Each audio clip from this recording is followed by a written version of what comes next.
hô xì đúng ạ ai hô rồi là sao cái này miết đồng sinh rồi thì tôi chả tới giờ là gì vậy hô xì lấy chạy đi về phá gì đi chơi hô bà mang của mình xì vô thế bây giờ cả lại trả luôn hô xì đúng ạ tránh đi gì để bị xì đấy ngắm gì bà bị mang lên mà tôi chả ấy à đấy mà nhà luôn cái lên mê xin bị đó ná thòng nhà đấy ở đây lúc bông nhà lên điểm nha ta ta mi rồi ta khá mốc ta khá lâu rồi do biết để xíu do bà ta ta mi này chỉ do bị sợi nó mi cái lên điểm do bà do biết ông do chả dám bà cho nó cả bông nhìn chạy ấy bông nhìn ná thòng nhà đấy biết phi gì là do đấy biết mi gì là do đấy biết mi cái là do bà đấy biết ở đây sao chỉ là bông nhìn sau lên để cho nó ngáp hết u lên gì để ngáp đi nấu được bông nhìn sau thì công gì luôn liền cái nó tây eo thu để ngam tây eo thu để bê tây eo thu để chạy phá mang lên mà tìm cái lia ai tây eo của trâu lên trâu chạy lên chạy nó cũng cho nó nhí lên gì anh là gì phô bông vô phá bông vô mà đâu quạ tây eo bông là chốc xìa con em nhí lia cho ông vô mẹ thì con à mà cho mà đồng xu này đi cho nó đúng rồi tây eo sau thì ngap sau đâu cái này mẹ nhà mà phải làm gì mà xu luôn ấy sau của nó phải đâu mà phải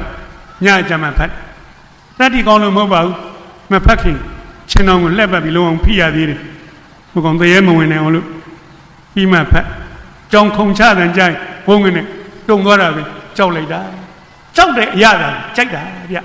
châu là trách cho sao phát lên này mà cho nó luôn nghe ta là ta gì đấy biểu mà gì đấy rồi tay bông miền này biểu nhà lông nhẹ là quên lòng gì đấy chọc đấy dòng này dòng đốt cả xa gì thì thằng lông gì đấy mình lấy bổ chọc là vì ai giờ chỉ tham mình nhiều miền gì thì rồi mà chọc lại đã chọc thì mình làm tham mình đi bao là nào đến đi chọc ở qua biển này ấy chọc là ya ta chạy đấy dòng lết này nhà đuổi lâu như sao như chạy đấy mình siêu cho nó xa bi đi này ta đâu tụi mình được cái này của mà đấy sao bánh lên nha không lại đã nói lại đã ô lại đã rồi mấy nó bánh à xe bánh này sát đây à ta bà lên mấy cái đi bánh ô lên này sinh ngày của trong tuần đấy cô giờ mà nó cô bánh lên này của hậu lúa cho nó đi sao bánh lên của gì thì vào lúc chỉ là cái này đi thoát chi ra chi mà bố thì vào lúc mà đi được gì bố chi là đi con nhà ấy sẽ mồ anh ta đi thoát hiểu chi ôm quạ không mà tung bánh mồ nó bánh này vậy lá cái lên này thấy nè đồ lấy đây còn qua số sợi đây này còn đi chim muôn đi chả nó bánh gì này chả không em nhỉ thì còn đi của chó chừng lấy được phải lột bịa ô lấy chả xuống nhà không mà lấy được phải lột đi ra qua đồ lấy đây còn qua chim muôn nhà cho nó lên nó phải luôn lột trên dây bao là vậy mình lột dây bao lột trốn biên mà cô giờ mà cô bánh lên là không phải mẹ sinh ngày nhau bỏ chả rồi tôi nói bịa sao bánh thế đi bịa tôi mi bà đi lên nào ông này ta tâm yêu về bây giờ tôi bánh này nhiều nên xịt vào liền xin để béo cái lên cho nó bánh là vài ông mà mình thoát bánh như thế nào cho nó sâu này tôi cho nó cái xem béo đuôi đấy không mà đấy ngà bánh là nhiều nên xịt vào và tôi nhận xịt mà đâu cả mà béo về béo mình nhiều mà mình thoát à rồi bánh như thế nào cho nó sâu ông ấy xin nó lên sâu nào bé vậy sâu mà bỏ bánh là ô lang à chăng cái này lên mình ta bảo bây giờ chuẩn bị chặt phong này cả bé cái đi phong này của nó khá đấy bây giờ mình ngồi bao xem người ta ngồi nó cho mình xí ra ngồi đấy rồi cho đấy lúc xí mà ngồi lúc không ngồi biểu ra rồi sau rồi cái này là cái mà cọc chi rồi tốn cả lâu lê rồi phong này mà khai cho nó vào khai là thật leo mà cái là chơi này phong này cắt rồi anh nhìn đi à về luôn nuôi luôn bà bé nhớ vào trong đó thì rồi ya bên ngoài lấy con lên ngoài lấy con trong này anh ni anh chỉ mi bùn chặt chụp phơi loa lú anh dùng chứ mà tu bao bố xin cho nó sâu mông bố chứ cho nó lên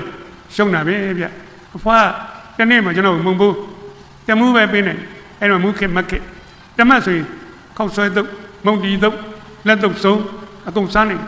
cái mũi mà cái này mũi và sai à trong gì của thân nhân này chủ đây, ông đi làm một liệp chủ ta, မှုဖို့စားရင်ဘိုက်ကူကားသွားတာပါပဲတနေ့လုံးမစားတော့ပါကျွန်တော်နေတိုင်းယုံယုံတစ်ခွက်မှန်တီးရအသက်ကြီးလို့ချမ်းသာရင်ဟာရကြောင်းနေစားတွေပါတွေဖတ်တော့ဟာကျန်းဖန်ကန်ကောင်းနေပြန်ပြီအဲ့ဒီဂျုံစည်းနဲ့ထင်းချက်ကူကြိုကျွေးရင်ကလေးငယ်ဟာတဲ့အားခွန်ပလဖြစ်တယ်ကျွန်တော်ရ6ပေရှိပါတယ်အဲ့ဂျုံယုံတွေကျေးဇူးအများကြီးပါပါတယ်လက်တော့ဆောင်နေစားတဲ့ကောင်ကြီးဝန်းလျှောနိုင်ပါတယ်ကိုမစားနိုင်တော့လည်းလို့ပြောရတာမုံဘိုးကြီးရှင်တော့လည်းကျွန်တော်ရှုံးကဲအဲ့ဒါတွေရှုံးရင်မကြည့်ပါဘူးကွာစားကြမင်းအတိုင်းပြီးတာပဲ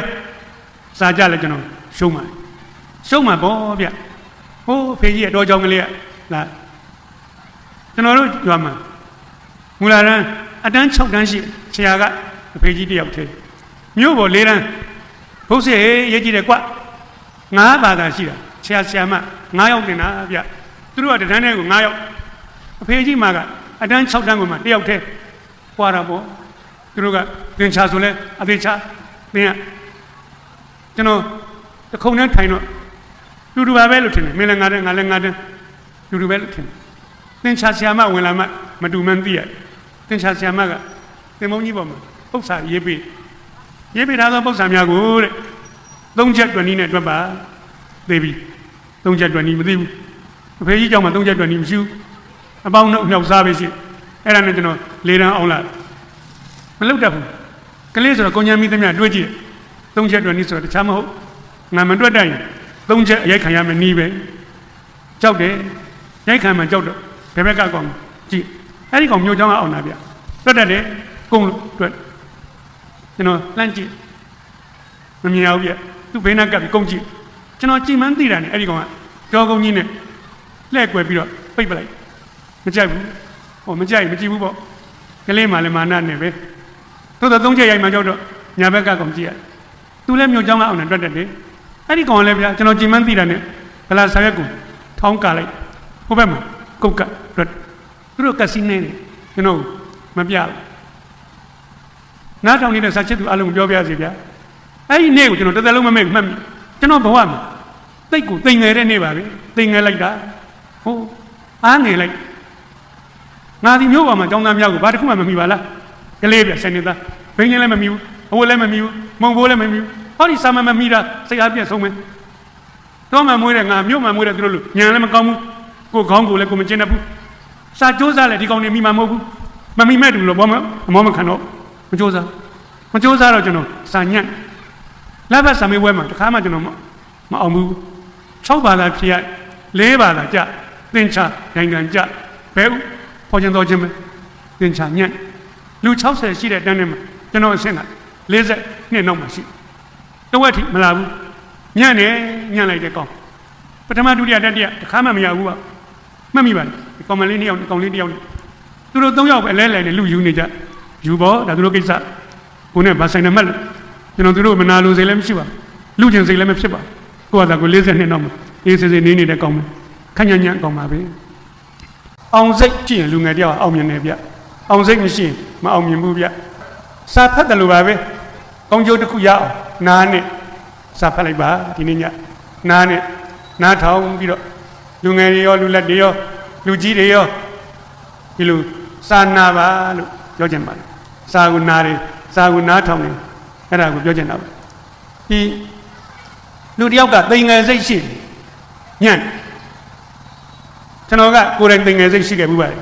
ကြောင့်မလို့ကိုယ်တိုင်လည်းအလုံးညံ့ငယ်ဘူးပါတယ်ညံ့စရာသိငယ်စရာလည်းကျွန်တော်မကြောင်းရည်အများကြီးရှိပါတယ်ခုနပြောခဲ့သလိုကျွန်တော်ရွာကလေးကအင်ဂျင်100လောက်ပဲရှိပါတယ်မူလာတန်းကျောင်းပဲရှိပါတယ်ရွာတင်ရွာငယ်သေးသေးလေး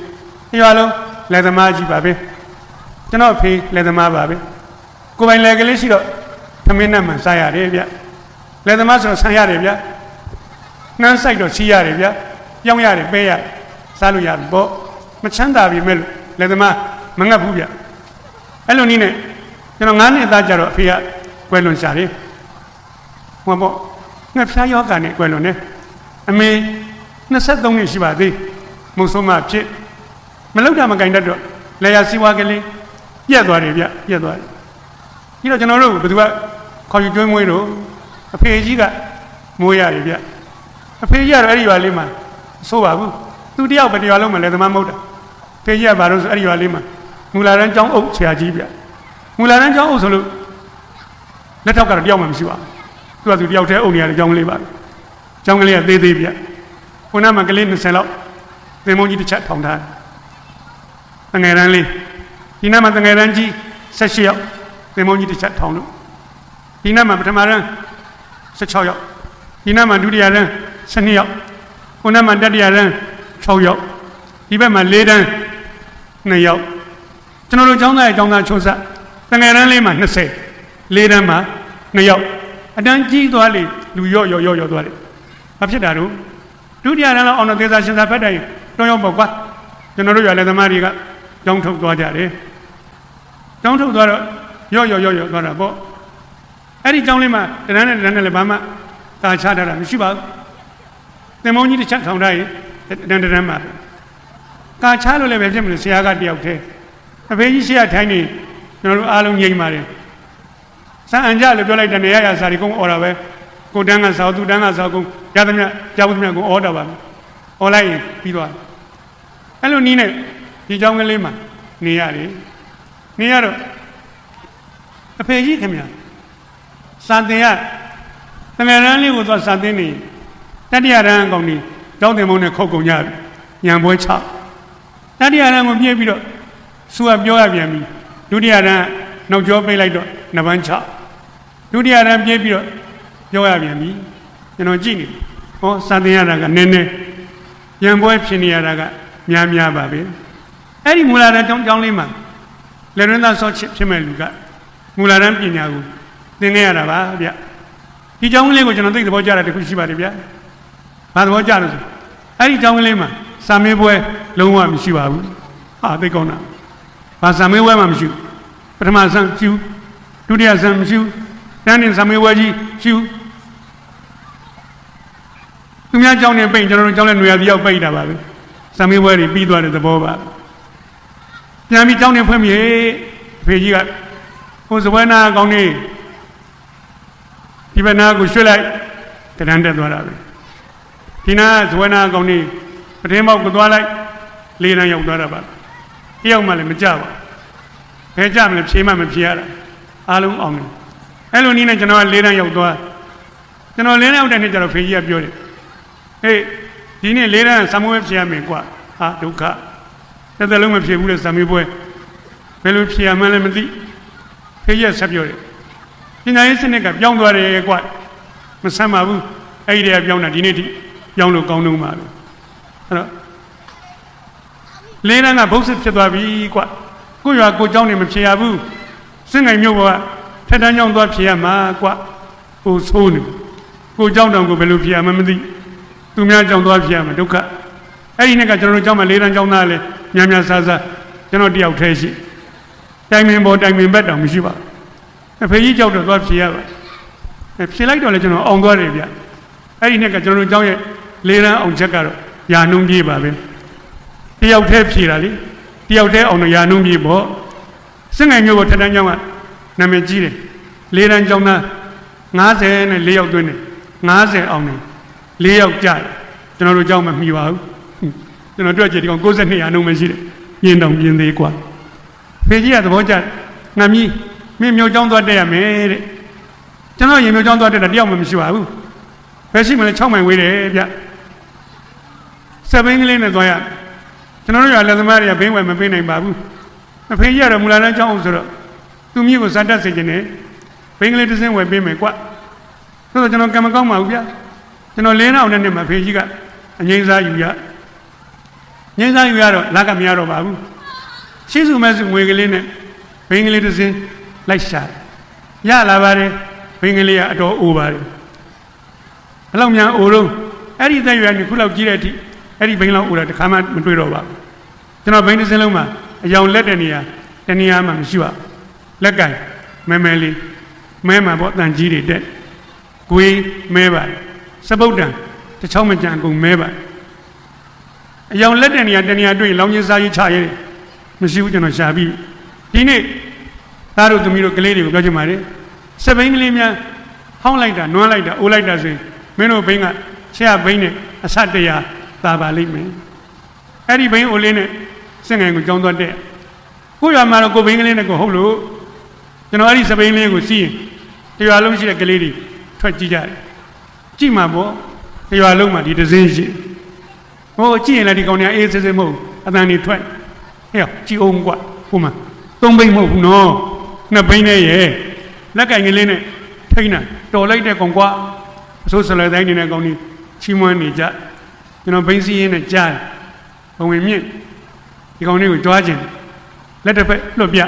ဟိုးအော်လိုက်ကြတယ်စူးညံလို့ဟာဟိုမှာလက်တစ်ဖက်လွတ်နေတာကွာတော်လိုက်တဲ့ကောင်ကွာချီးမွမ်းညကျွန်တော်လက်နှစ်ဖက်စလုံးလွတ်ချင်စိတ်ပေါက်လာပါလေမလွတ်ရဲပါဘူးလွတ်ရင်ဒုံးပြစ်မှာပါကိုရွာမှာကိုဘိန်းကလေးနဲ့ဟုတ်ပေမဲ့စင်ငိုင်မျိုးပေါ်ကြတော့သူတို့ကဗျာစပိန်သစ်တွေဗျသူတို့မိဘတွေကလေးတောင်းအောင်နဲ့သာသမီကိုဝယ်ပေးကြ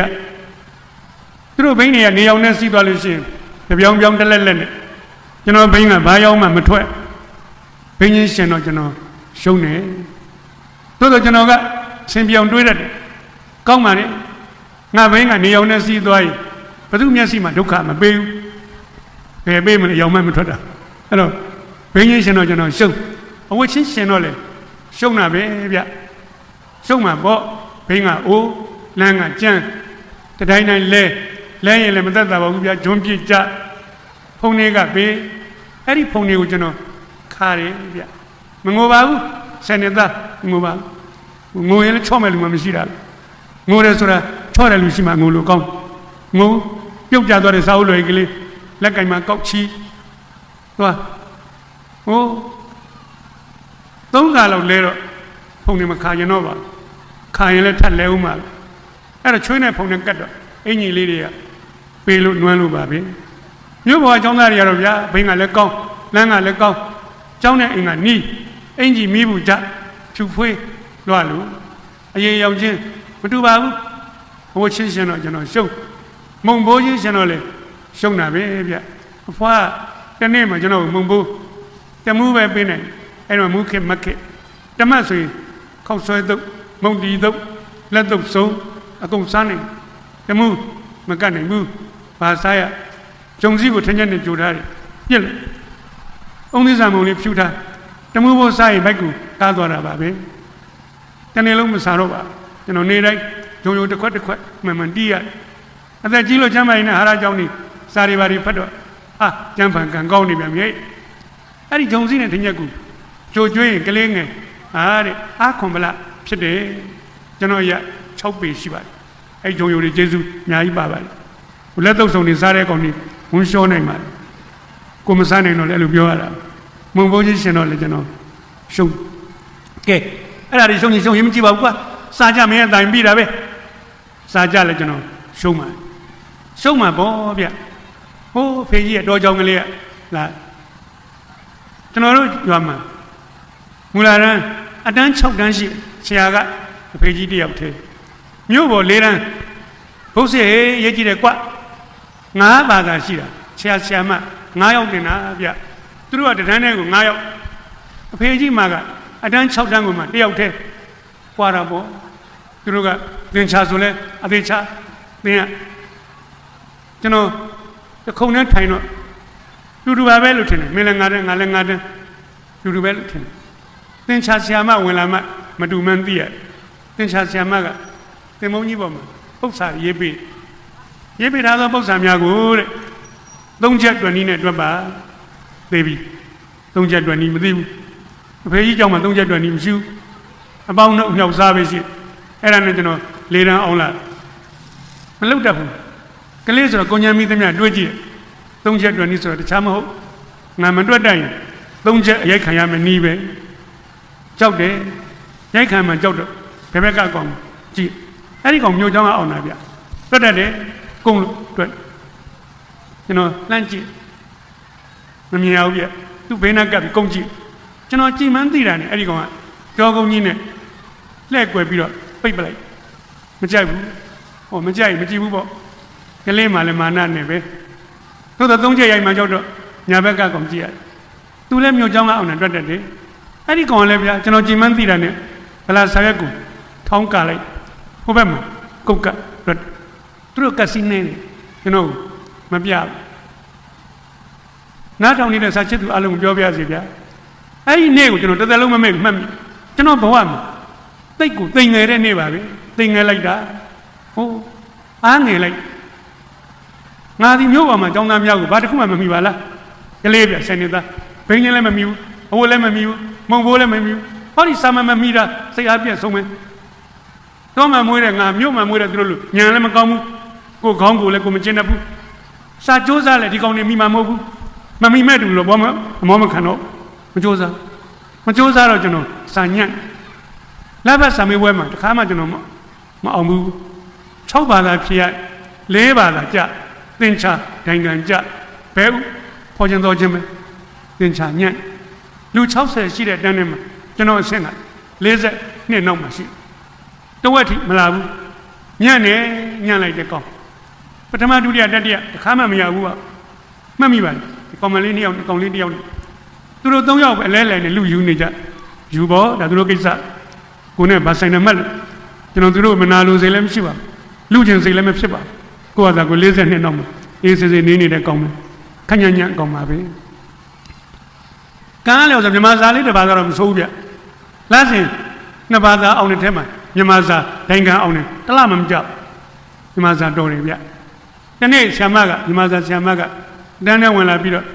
သင်မုန်းကြီးပေါ်မှာကြပြကလေးနှစ်ကြောင်းရေးတယ်ကျိုးနှကောက်ထနောင်းပင်းကြီးနောင်းကလွမ်းအောင်ကူချွဲပန်းတော်ဖြူပင်းမြက်ကမြေစာထူးလာတယ်ဖိုးတောင်သူတဲပေးထားတဲ့ကြပြကိုတဲ့သင်လျော်တဲ့ခေါင်းစဉ်တစ်ခုတက်ပါတဲ့တက်ပြီးတော့တမျက်နာကစာစီစာကုန်းရေးပါလုံတတ်တယ်ကျွန်တော်သိတယ်ရေးမလို့ပြင်နေတော့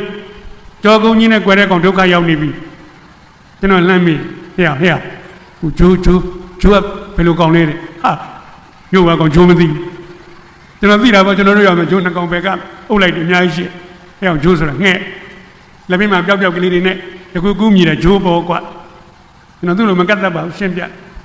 ညာဘက်ကဗလာစာရွက်ထောင်တဲ့ကောင်သူလည်းပြဿနာတက်ဟဲ့ဟိုထနောင်းမင်းကညီနောင်နေပါလိရှိလို့လားဟာရှိတယ်မင်းတို့ကလူတွေသိပင်နေဘူးဆွေမျိုးဆက်ထားတာဗျညောင်ပင်မောင်နှမထန်းကြီးကိုတဲ့ခနောင်းမင်းကြီးနောင်ရှိတယ်ကွကျွန်တော်သူမကတ်တတ်ပါဘူးပြောရှေ့ကောင်ကလက်မေးသူကလည်းမေးသေးတယ်မိုင်ကြောရင်ဒေါ်လာဆိုထင်သေးဟဲ့ပန်းတော်ပြူဆိုတာဘယ်လိုပင်လဲအမြင့်ကြီးလားဟိုးဘယ်မြက်မလဲမြက်ဘတော်ပြူတို့ဘတော်မျိုးတို့နွားတွေကြိုက်တယ်ကွစားလို့ရေးတော့ပန်းတော်ဖြူငါတို့ရွာမှာတော့ဘတော်ပြူကျွန်တော်ကရှင်းပြဟာအဲ့ဒီနေဒေါသဖျက်တာတော့စတိုင်ကြပါလေဒီကောင်တွေကိုဆရာကြီးလုံနေရဖိုးတောင်သူတဲ့သိတာပေါ့ဗျကို့ဖေတဲ့ပဲသွားနေကြခေါင်းစဉ်တောင်းရပြီဖိုးတောင်သူတဲ့တက်လိုက်ကို့ရွာကို့လေတော့ကို့သစ်ပင်နေကို့မြက်တွေကို့ငှက်တွေအားလုံးကျွန်တော်နဲ့ရင်းနှီးတယ်ဟိုးရေးလို့ကောင်းလိုက်တယ်15မိနစ်နဲ့တမျက်နှာပြီးဆ iam မကိုသွားပြဆ iam မကဖတ်ကြည့်ပြီးတော့ဟေးအားလုံးနားထောင်ကြစမ်းကျွန်တော်ဆိုင်စာကုန်းကလေးကိုတရံလုံးကြားအောင်ဖတ်ပြတယ်ဖတ်ပြပြီးလို့စောက်ကလေးကိုပိတ်ကျွန်တော်ကိုပြန်ပေးရင်းနဲ့ပြောလိုက်သေးမင်းကြည့်ရင်စာရေးဆရာဖြစ်မယ်ငါးရမ်းမြန်မာစာဆရာမပြောတဲ့စကားကျွန်တော်နှလုံးသားထဲမှာစွဲဝင်စုနှစ်သွားပါစာရေးဆရာဘာကောင်မှန်းလဲကျွန်တော်မသိဘူးသိမသိအဲ့ဒါဆရာမကောင်းလို့ပြောတာနေမှာကွအဲ့ဒီတည်းကကျွန်တော်မေးဟဲ့မင်းချင်းဘာလုပ်မှစာရေးဆရာဘယ်သူကမင်းစာရေးဆရာပြပြန်ကောင်တွေတော့မဟုတ်ပါဘူးမင်းချင်းဘာလုပ်မှဆရာဝန်ဟိုကောင်ရောဆရာဝန်ဟိုဘက်ကကောင်တွေရောဆရာဝန်အကုန်ဆရာဝန်ကြီးပဲလူနာကိုတယောက်မှမရှိဘူးဘယ်ကောင်သွားကုမှလည်းမသိကျွန်တော်မေးနော်စာရေးဆရာနောက်တော့ကျောင်းသားကြီးတယောက်ကပြောတယ်ဗျကျွန်တော်တော့9တန်း9တန်းကျောင်းသားကြီးကပြောတယ်မင်းစာရေးဆရာဖြစ်ချင်စာရီအများကြီးဖတ်မှာပေါ့ကွဖတ်မှာပေါ့ဗျကျွန်တော်ဘိန်းအိုကလေးနဲ့ဈေးနားမှာစာကြည့်သိမ်းရှိတယ်ကျွန်တော်တို့မြို့ကပင်စင်စားဦးလေးကြီးတွေစုထောင်ထားတဲ့စာကြည့်သိမ်းဗျကျွန်တော်တို့မြို့ကလေးစနိုက်မြို့လေးကသေးပါတယ်ဗျပင်စင်စားဆိုလို့လေအရာရှိကြီးတွေစောစောကဘုံမကြီးတက်ပြီးတော့မစကားပြောသွားတယ်အဲ့လိုရာရှိကြီးမျိုးကျွန်တော်တို့ရမှာတယောက်မှမရှိပါဘူးကျောင်းဆရာငိမ့်စားရှိပါတယ်ယာရုအကြီးဆုံးကဌာနအုပ်ငိမ့်စားပါစေကြီးငိမ့်စားပါအဲ့လိုငိမ့်စားရာရှိသူတို့စုပြီးတော့ထောင်နဲ့စာကြည့်သိမ်းလေးပါပဲသူတို့ပင်စင်လားဇံငွေကလေးနဲ့ထောင်ထားတာ ဈေးနားမှာကျွန်တော်ကစပင်းကလေးနဲ့သွားတာဝန်ကြတဲ့ဦးလေးကြီးနဲ့တွေ့ဦးလေးကျွန်တော်စာကြည့်သင်းဝင်ញလို့ပြ9 တန်းကြောင်းမယ်ဦးလေးကြီးမေးတယ်မင်းကဘယ်နှတန်းလဲကွ9 တန်းပါဦးလေးအသက်ကဘယ်လောက်တုံးကွ10 တန်းပါဟော10 နှစ်ပါနာမည်ပြောကွကျွန်တော်နာမည်လေးပြောရတာပေါ့လူလေးကပြားကလေးမှာအဲ့ဒါလေးတွေရေးပြီးရော့ဒီနေ့ကစပြီးတော့မင်းစောင်းငှားလို့ရပြီကွကျွန်တော်စောင်းငှားပါနောက်တော့အများနဲ့စောင်းလေးတွေငှားရင်ဖတ်ဦးလေးကြီးတွေကနောက်ကျွန်တော်ချစ်ခင်သွားတယ်ဗျဟိုးရွာလေးတွေရွာကကလေးမသိတော့အဲ့ဒီတော့စနေနေ့ကိုနေ့တစ်ဝက်ကြောင်းတက်ရတယ်ဗျလူလေးနှက်ပြန်တနင်္ဂနွေကွစနေနေ့ကျွန်တော်သွားငှားတော့မင်းတနင်္ဂနွေဆိုနှုတ်လောက်ပြအောင်ဖတ်ဖို့လူလေးကရော့နှုတ်ယူသွားဘလို့တော်လဲနော်ကျွန်တော်စာဖတ်ပြအောင်တိုက်တွန်းနေကြနှုတ်ငှားသွားလူလေးကဖတ်ခဲ့ကွကျေးဇူးကြည့်လိုက်တာဗျာအဲ့ဒီဦးလေးကြီးတွေကျေးဇူးတင်လိုက်ကလေးဆိုတော့ကျွန်တော်ပထမဘာတွေဖတ်ပုံပြင်နေဖတ်ကလေးကပုံပြင်ကိုသိကြိုက်တာပဲကျွန်တော်တို့မြန်မာလူမျိုးတွေအဲ့ရဝင်ပုံပြင်ပြောတယ်ကလေးကိုပြောပြအောင်ပြောစမ်းမှမိပါတယ်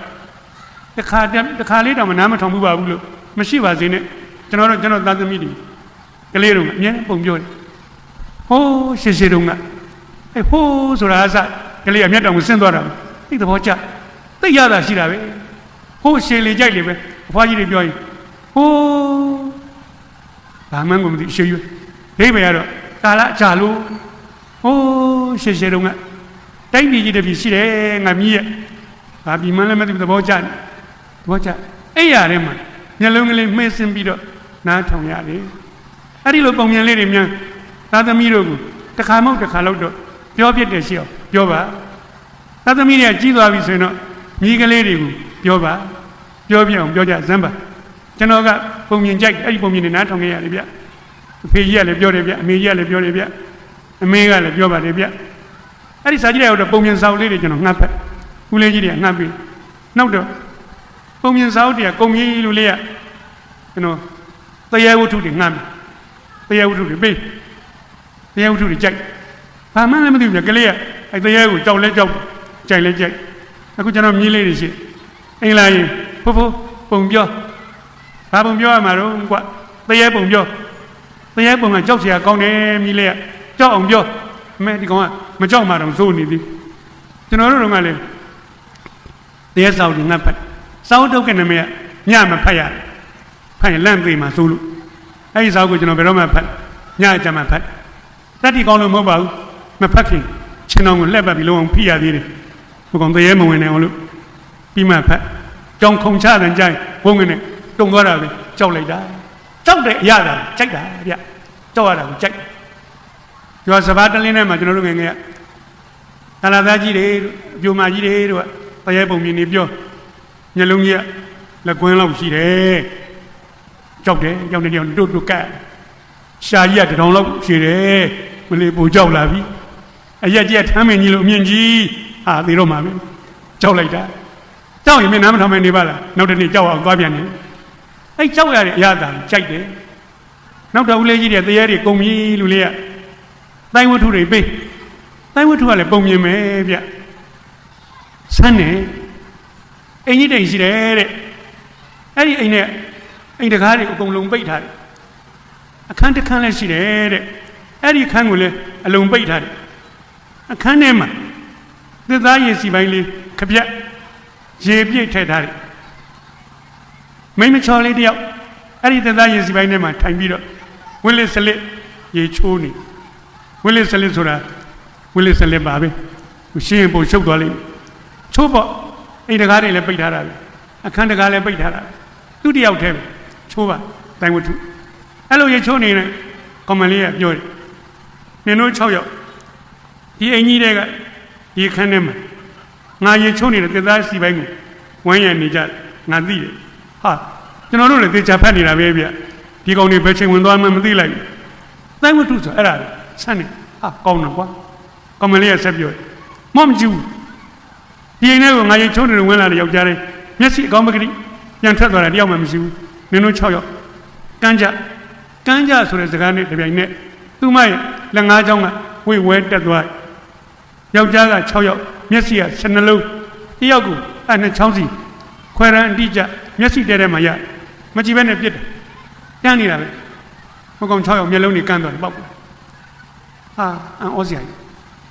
ဟိုကောင်နေရလဲဗျာမျက်လုံးတွေသွေးပေါက်ကြဘလို့လဲမလဲပြေးပေါ့ပြေးဦး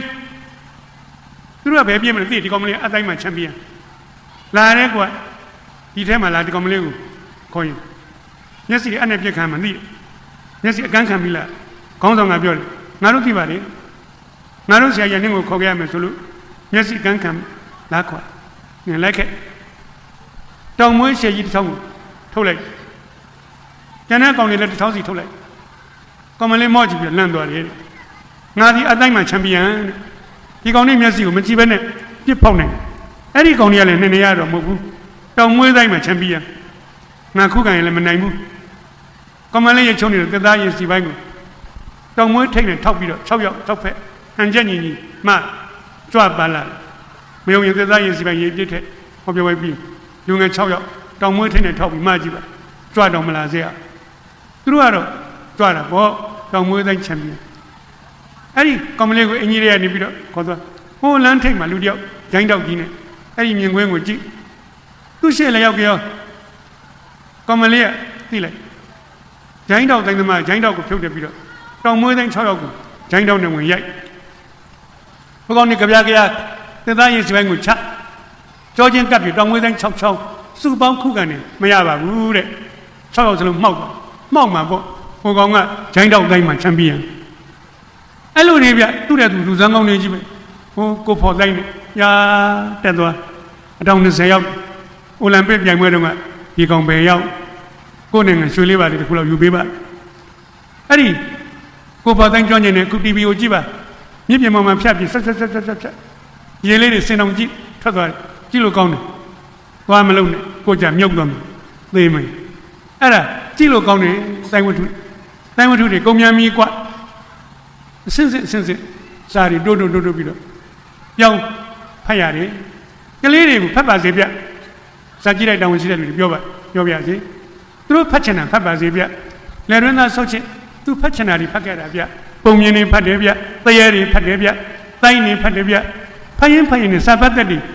ရင့်လာတယ်မြင့်လာပြီကြာတော့သရဲတွေအခုနေကျွန်တော်သရဲဖတ်တော့တိုင်းဖတ်မလားဖတ်တော့အဲ့ဒီကောင်းတဲ့စာတွေကိုကျွန်တော်သိသွားပြီဗျအကောင်းဆုံးစာတွေကိုပဲကျွန်တော်ရွေးဖတ်မှာပြီဝတ္ထုတွေဖတ်ပါစေကျွန်တော်15နှစ်လောက်ရောက်တော့တိုင်းနေမှာဖတ်တော့ပါအရွယ်ကလေးကမရောက်တယောက်စိတ်ကလေးကကြောက်ကြောက်သိပဲလောက်တာမြင်ကြီးချင်းတယ်မင်းကဘာကိစ္စရင်တာတော့မသိဘူးဦးမြူးနေ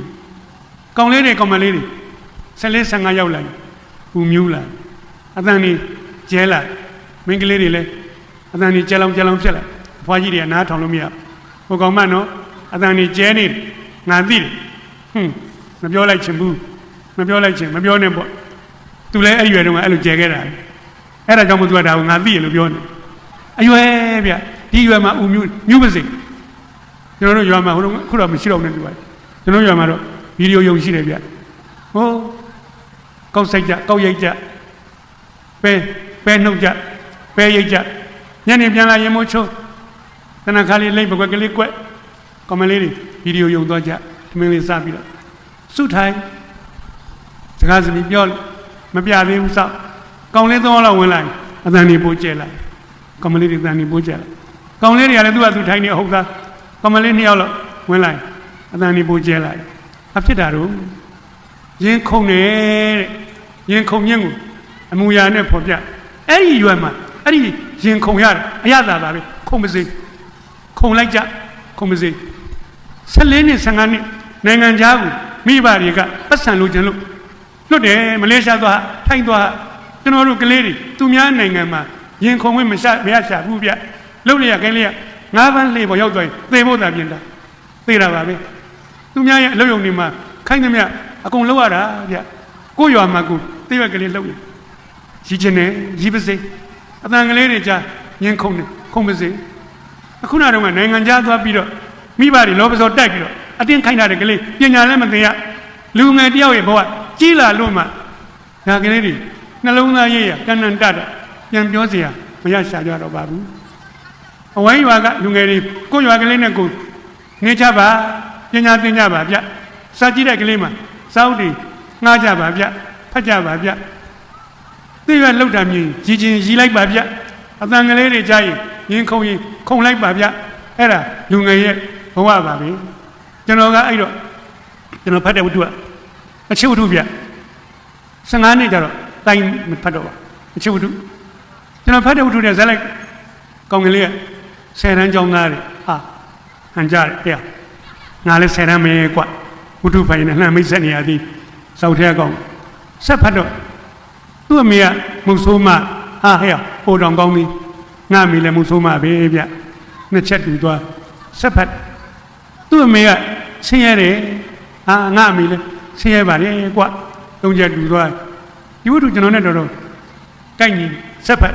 သူကတဲ့သင်္ချာကိုသိမ့်မုန်းလာပဲဟာပေါင်းမြန်မြေငါလည်းသင်္ချာဆရာမတော့မကြည့်ချင်ပါဘူးသင်္ချာကြောက်တယ်ဆရာမပါကြောက်သွားလေးချက်တူသွားတယ်ဗျဆက်ဖတ်တော့သူ့မှာချစ်သူရှိတယ်ဟောဗျာဒါလေးကြမတူတော့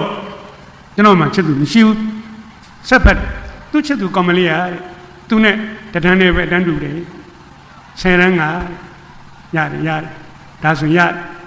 အဲ့ဒီဝတ္ထုဖတ်တဲ့နေရာစပြီးတော့ကိုနဲ့တန်းတူ10တန်းကမင်းကလေးတွေကိုစတင်ပြင်မာတော့တာပါပဲဟိုကောင်နဲ့တူခြင်းလို့အဲ့တော့သူကဆက်ရည်သေးတယ်သူ့ချစ်သူကောင်မလေးကအတန်းနဲ့မှရုပ်ကလည်းချောတယ်ပတ်စံလည်းချမ်းသာတယ်ဒါလည်းဖြစ်နိုင်ပါလေကွာကျွန်တော်တန်းထဲမှာရုပ်ဆိုးပြီးတော့ဆင်းရဲတဲ့ကောင်မလေးတွေကင်းလွတ်ခွင့်ပေးလိုက်ပါသွားကြနင်တို့မပါရဘူးဝတ္ထုတွေကဇက်လိုက်နဲ့တူအောင်ကုန်လိုက်လုပ်နေတယ်နောက်ဆုံးမှအဲ့ဒီကောင်ကသူ့တဲ့10တန်းစာမေးပွဲကိုဖြေတော့ကွာဟာဟဲ့အဲ့ဒါအကောင်းဆုံးပဲကျွန်တော်လည်းခဏညံကောင်းအဲ့ဒီ10တန်းကို10နှစ်ဖြေတော့အောင်မယ်လို့မထင်ဘူးအဲ့တော့ကိုယ်သဘောကျတဲ့ဇက်လိုက်ကမဖြေတော့ဘူးဆိုတော့ကျွန်တော်လည်းကောင်းတယ်ငါလည်းမဖြေတော့လေရင်းသားစောချစ်ဝတ္ထုရင်းနေတာမဟုတ်တကယ်ကိုမဖြေဘူး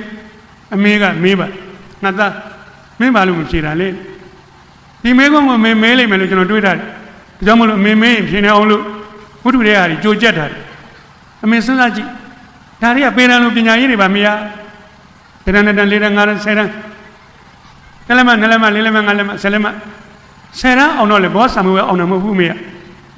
ဝတ္ထုတွေကဟာတွေနဲ့အမေကိုပြောအမေကျွန်တော်ငေးကြည့်နေပါလေငေးကြည့်နေတော့အမေမျက်လုံးများကိုခုချိန်ထိမြင်အောင်မိပါလေငါသားတဲ့အမေမျက်လုံးကပြောနေမင်းတော့မှားနေပြီထင်တယ်တို့တော့ဗျာတောသူမကြီးဖြစ်တဲ့အမေကကျွန်တော်ဘယ်လိုမှားတယ်ဆိုတာကိုရှင်းမပြတတ်ရှာပါဘူးအဲ့ဒါကိုကျွန်တော်ကအဟုတ်ကြီးမှတ်ပြီးတော့တက်တော်တဲ့ငါပါလားစာရီဖတ်ပြီးတော့အရန်ကိုတတ်နေပါဘကောလားအမေကိုတော့နိုင်လိုက်ပြီလို့ထင်တယ်မနိုင်ဘူးရှုံးတယ်ဘယ်လောက်ရှုံးတော့10တန်းစာမေးပွဲကို6နှစ်တိတိကျွန်တော်မဖြေဘဲနဲ့ရှုံးပါအဲ့6နှစ်မင်းဘာလုပ်လွမ်းနဲ့လုပ်တယ်လို့ဝတ္ထုတွေကကောင်ကဇက်သိန်းတော့သူ့ချစ်သူကောင်မလေးနဲ့မညာဘူးတလွန်တဆွေးဆွေးကျွန်တော်လည်းအဲ့ဒီကောင်ပုံကူကူချပြီးတော့တလွန်တဆွေးဆွေးဟိုလွမ်းလို့ကလည်းရမ်းကောင်းတယ်ဗျအခုလိုဆောင်းရသည်မှန်တနှင်းမုံလေးတွေကြလွမ်းတယ်ဗျမိုးရသည်ဝတန်တမိုးဆက်မိုးပေါက်တင်ကြဟိုတောင်လွမ်းသည်နှွေဦးမှာလေယူတွေတိုက်ရွဝါကလေးတွေကျွေးလေဝေတဲ့လွင့်သိတုံသိချင်းနဲ့လွမ်းအကြည့်လို့လွမ်းနေဗျလက်ပံမွေးနေကျွန်တော်တို့ညာမှာလက်ပံနေပွင့်လက်ပံမွေးနေကျွေးအရန်လွမ်းနေဗျပောက်ပွင့်နေတော်တဲ့တစ်ချောင်းနီးရဲလို့ဟာသိလွမ်းတာပဲကွာလွမ်းနေနောက်တော့ကျွန်တော်ကုန်လွမ်းနေရိုးပြငုတ်တို့တွေမြင်လွမ်းနေဗျနွားကြီးတကောင်ရိုးပြငုတ်တို့တွေတပြုတ်ပြုတ်နဲ့စားဒါလွမ်းနေဗျဟိုကုန်တင်ကားကြီးတစ်စင်မိုးကားကြီးကိုချုံတဲ့အေးနဲ့မောင်းသွားလွမ်းနေဗျလူကကြံနေတဲ့စိတ်ကကုန်တင်ကားကြီးနဲ့ပါသွားဟိုဆောင်းနေကလာခွေးပိန်မတကောင်ပြာပုံနဲ့ခွေကလေးအိတ်လွမ်းနေကွာဟိုလမ်းမှာကောင်မလေးချောချောလေးတယောက်သွားဟာလွမ်းနေ3ယောက်သွားတော့3စားလွမ်းနေမင်းဘာကိစ္စလွမ်းနေဘာဆိုင်လို့လွမ်းနေဘာမှမဆိုင်လို့လွမ်းတာအုပ်လိုက်သွားရင်သေသွားနိုင်အဲ့လိုနည်းနဲ့ကျွန်တော်လွမ်းလိုက်တာသမေဝဲလည်းမရှိဘူးအဲ့ဒီချိန်မှာကျွန်တော်တငယ်ချင်းတယောက်ဆရမ်းအောင်သူဆရမ်းအောင်နဲ့နှစ်မှာသူ့ဖေနဲ့အမေတလအတွင်း80နောက်ဆင်ကွယ်လွန်တဝိရိသောသားဆိုတော့အားငယ်ရန်ကုန်ဆင်းသွားတယ်ရန်ကုန်မှာသူ့ဘာကြီးရှိတယ်ဥပကြီးနဲ့သမီးများစပ်ပြီးသူ့တူကလေးကြည့်တော့မျက်နှာလေးကငဲလို့စကားပြောတော့တိုးတိုးတိန်နေလူကလေးသိငယ်နေရှာပြီအားငယ်နေရှာပြီဘဝလမ်းကြောင်းတဲ့တယ်မမဆောက်ဖို့ဒီကလေးခက်ဘာရသိတယ်သိမှမသူကဥပကြီးနဲ့သမီးများစပ်ပြီးစောင်းဆိုင်ကြီးရှိတယ်စောင်းတို့တထယူလိုက်စပွဲပေါ်ချပြီးလူလေး အပြင်းပြေစိတ်ပြေလက်ပြောက်ဘာကြီးကဆိုင်မှာစောက်ကလေးတွေကူရောင်းကွာရောင်းတယ်ဟောဒီမှာဒီစောက်ကလေးတွေပြင်းပြေဖတ်ကွာဖတ်တယ်ဖတ်တော့ဘာကြီးကစာသမားခွန်အားရှိတဲ့စာကိုပေးတယ်စာကြည့်လိုက်ဟောပြောဝဲနော်အဲ့ဒီကိုပြောချင်တယ်အခုနစာမျိုးစုံမင်းဖတ်ပါနောက်တော့ခွန်အားရှိတဲ့စာမင်းရောက်လာလိမ့်ရောက်လာပြီဗျအဲ့ဒီမှာကျွန်တော်တန်ငယ်ချင်းအဲ့စာကိုဖတ်ပြီးတော့အာမန်တက်သင်္ကန်းစိတ်မရှိတော့ဘာကြီးကျွန်တော်ကြောက်ဆယ်ပြန်တော့ကျွန်တော်ကြောက်ဆယ်မှနေပါလေသံကလာတော့ကလေသံမဟုတ်တော့မှားတယ်ပြန်ပြီးရင်ဘာလုပ်မလဲလူလေးကဘာကြီးကစူးစမ်းနေမေးခွန်းတက်ကတူဆက်တယ်မယ်ဘာကြီးကောင်းတယ်ပေါ့ကွာဟုတ်ကောင်းမှာအာမန်ပြည့်ရှိနေပြီကောင်းတယ်လူလေးကဆက်လို့ကွာဘာကြီးကသိလိုက်ငါတူရဲ့တသက်တာစိတ်ချရပြီတဲ့ဟောဒီခွန်အားရှိတဲ့ဇာဝတ္တထက်ဖတ်ပြီးတော့အာမန်ပြည့်သွားပြီဗျလူတယောက်မှာအာဟာရစားဖို့လို့ဆိုလို့စိတ်ဓာတ်အာဟာရစာဖတ်ဗျအဲ့ဒီစိတ်ဓာတ်အာဟာရအမှန်တန်ကောင်းတဲ့အာဟာရကိုဒီကောင်ရသွားပြီအဲ့ဒီကောင်တငယ်ချင်းကောင်းဘာကြီးတဲ့ဒီစာအုပ်ကလေးတွေတော့ကျွန်တော်ကိုပိုင်ပေးလိုက်ပါဘာကြီးကဩမင်းကလည်းပေးပြီးသားပဲလေကွာယူသွားငါယူသွားဂုံလျှော်ကြိုးလေးနဲ့စီးပြီးတော့ယူလာတယ်အဲ့ဒီချိန်တော့ပလတ်လေးကျုံမပေါ်သေးဘူးစာအုပ်စီးလေးဆွဲလိုက်သူ့ဘုံမဟုတ်ဘူးသူ့တငယ်ချင်းဟိုကောင်ကလွန်လွန်တဆွေးဆွေးတငယ်ငယ်ကောင်ဟိုကောင်ဆိုတာဒီကောင်ကျွန်တော်ကိုတရိယာလို့ယူလိုက်စောက်ဆရာတို့ကျွန်တော်အိမ်လာစောက်စီးလေးကိုဆွဲပါပုတ်ကနေအတန်မြောင်ချကျွန်တော်ရှိပါတယ်အဲ့ရကလေးမှပက်လက်ကလေးဘာလုပ်နေတော့လွမ်းနေတယ်ဟိုကောင်ပြောတယ်ဟဲ့ငါရံကွက်ပြန်လာမင်းမဟောဒီမှာစောက်တွေပါလာတယ်ကွအဲ့ရကလေးမွားနေလှမ်းမိဘာသာအုပ်တွေများလဲတငယ်ချင်းရဲ့မဲပုံမဲနီးကခလွန်းလွန်းတိမ်ငယ်စိတ်လေးတန်းဟိုကောင်နားချပြင်းကတ်ဟဲ့အောင်လုပ်နေနဲ့ငါကိုဖတ်ပြီးမင်းပိုင်ယူလိုက်တော့ဖတ်ပြအောင်ဖတ်သွားမယ်မာရီကျော်ကြီးပြောပြီးတော့ထွက်သွားတယ်ချက်တော်တငယ်ချင်းရဲ့စေနာကိုလင်းစားလို့အဲ့ရကလေးမောကထလာအပေါ်ဆုံးစာအုပ်ကိုယူကြည့်လိုက်ဘာသာအုပ်တော့အရေးကြီးပါပြီဗျစာအုပ်နာမည်ကအောင်စိတ်သူကတော့အောင်စိတ်လို့မမြဲပါဘူးဘာရေးထားလို့ဆိုရင်စိတ်ပညာလို့ရေးထားပြီးစာရေးဆရာကြီးနာမည်ကပီမုံနင်းဆရာကြီးပီမုံနင်းပြိဿဗျာကျွန်တော်ချက်လောက်တောင်းဆိုပြဆရာကြီးနာမည်ပြန်ပြောပေးပါဗျကျေးဇူးတင်ပါတယ်ဆွဲမြဲမှတ်မိစေချင်လို့ပါဗျပီမုံနင်းဖတ်တယ်ဗျစဖတ်လိုက်တာနဲ့ဘာကိုတွေ့ဆရာကပြောတယ်လူတယောက်ကိုယ်စိတ်ကိုနှိမ့်မြင့်ကျွန်တော်ခဏနားမှန်ပါတယ်ဆရာကြီးကျွန်တော်စိတ်ကဖြစ်အဝီစီရောက်နေပါပြီခင်ဗျတိတဲ့နှိမ့်စရာမရှိတော့ပါဘူးဆရာပြောတယ်ဗျမင်းဘာဖြစ်ချင်တယ်လဲကွစာအုပ်ထဲမှာမေးတယ်ကျွန်တော်ပြန်ဖြေတယ်ဗျစာရေးဆရာဖြစ်ချင်တယ်ဗျငါးတန်းဆရာမပြောတယ်ကျွန်တော်နှလုံးသားမှာစွဲနေတဲ့စာရေးဆရာကျွန်တော်ဆရာမနာမည်ကိုရိုသေစွာရှစ်ခိုးပြီးတော့ဖော်ပြပါရစေဒေါ်အေးငွေတဲ့ဆရာမရဲ့နှုတ်ထွက်စကားကကျွန်တော်ဒီဘဝရောက်တာပါပဲဆရာမသိရေးကြည့်တယ်ဗျသူတို့ပြောစကားတွေကတပည့်ဒီပေါ်မှာဩဇာကြီးတယ်ဗျဆရာမပြောတဲ့နေရာစားပြီးတော့စာရေးဆရာဖြစ်ရမယ်ကွအခုဘီမုန်းနေကမင်းနေဘာဖြစ်ချင်တယ်လဲကွဆရာကြီးနဲ့ကျွန်တော်မတွေ့ဘူးပါဘူးတွေ့လို့မေးတာမဟုတ်ပါဘူးစာအုပ်ထဲကနေဆရာမေးတာဆရာကြီးနဲ့ကျွန်တော်နဲ့အသက်ချင်းမိဝင်မိထွက်ပဲကွာပါဆရာကြီးကွယ်လွန်တဲ့နှစ်မှာကျွန်တော်မွေးပါ1941သူသေပြီးမှမွေးမဲ့အကောင်ကိုဆရာစာကညောင်ကြားတဲ့ကဆွဲထုတ်ကြတင်တာပါဗျဆရာကပြောတယ်မင်းကြီးမန်းချက်ထားပြီးပြီဆရာကြီးမန်းချက်တကားကိုခောက်မပွင့်မချင်းခောက်တောင်ထွက်ကိုရောက်အောင်တက်ကွအောင်စိတ်ကိုဆရာပေးတယ်တကားတို့ခောက်ကြလို့ခောက်တော့သူတို့တကားတို့ဒီပွင့်လိုက်ခောက်ရင်ပွင့်တယ်ကွမခောက်ရင်မဝင်ဘူးကွ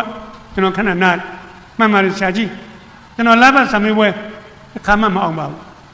လဘဆံမေးပွဲအောင်တဲ့တကားကိုရောမင်းဘယ်နှခါခောက်ခန်းခောက်၄ဘာသာကြကွာ၅ဘာသာကြအောင်ညအတန်းထဲမှာပထမတစ်ခါမှမရဘူးအဲ့ဒီတကားကိုရောမင်းဘယ်နှခါခောက်စိတ်တော်မကူဘူးမရတာပါဆန်းတယ်ဟောဒီထဲမှာကျောင်းသားတွေပိုင်ဆရာမင်းတို့ကိုပြောမယ်ကွာမင်းတန်းထဲမှာပထမမရဘူးသေးဘူးဆိုရင်မင်းညံ့လို့မဟုတ်ဘူးကွာဆရာပြောမယ်မင်းညံ့လို့မဟုတ်အဲ့ဒီတကားကိုပထမဆိုတဲ့တကားကိုမင်းခောက်ရကောင်းမှမသိသေးလို့ပါကွာခောက်ချင်စိတ်မရှိသေးလို့ပါကွာ ခောက်ချင်စိတ်ရှိပြီးတော့ခောက်ကြည့်ပါကွပွင့်ကိုပွင့်စီပွင့်ပါစေလော်လော်တော့မပွင့်ဘူးကွမပွင့်မချင်းခောက်ပွင့်ကြောင်းကိုသက်သေပြကျွန်တော်ကအဲ့ဒီစာအုပ်ဖတ်ပြီးတော့အာမန်တက်နောက်စာအုပ်တွေ20နဲ့2အုပ်ရှိတယ်တအုပ်ဖတ်ပြီးအာမန်တစ်ခါတက်တအုပ်ဖတ်ပြီးအာမန်တစ်ခါတက်22အုပ်ဖတ်ပြီးတော့မိုးကိုဒူးနဲ့တိုက်ချင်စိတ်တွေပေါက်အာမန်အတက်လွန်သွားအဲ့ဒီနေ့10ရန်ပြန်ဖြေမယ်ကွရှင်းနေတက်ကလို့ဆက်တယ်မယ်ကွကျွန်တော်လေလှုပ်လိုက်တာစူးစမ်းလိုက်တာအောင်စိတ်ကျွန်တော်ကိုဆရာပီမိုးနေကပေးလိုက်ပြီဗျကျောင်းမတက်နိုင်ပါဘူးဗျကျွန်တော်တို့ခေတ္တကျူရှင်ရှိကိုမရှိဘူးဗျကိုယ့်ဘာသာကိုစောက်တွေဖတ်လေ့လာနားမလဲထက်တန်းကျောင်းကဆရာမသွားမေးကြက်လိုက်ဖတ်လိုက်စမေးဝဲအဲ့နဲ့ကကျွန်တော်အောင်ပါလေ10ရန်အောင်နာမကြိုက်ရတက်ကလို့သွားလို့ရတယ်အမှန်နဲ့အောင်ကျွန်တော်ကဘာလျှောက်မြန်မာစာအဓိကလျှောက်ဘာဖြစ်လို့လျှောက်ဆရာပီမောနဲ့မဲတယ်မင်းဘာဖြစ်ချင်စာရေးဆရာဖြစ်ချင်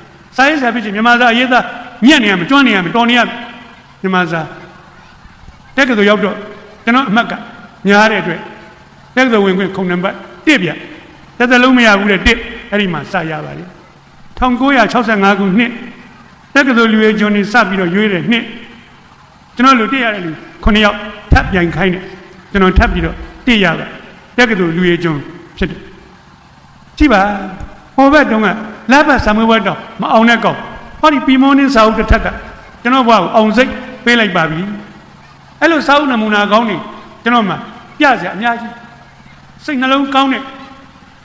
စိတ်ထားကောင်းတဲ့လူဖြစ်အောင်ရေးပေးတဲ့စာတွေဖတ်တော့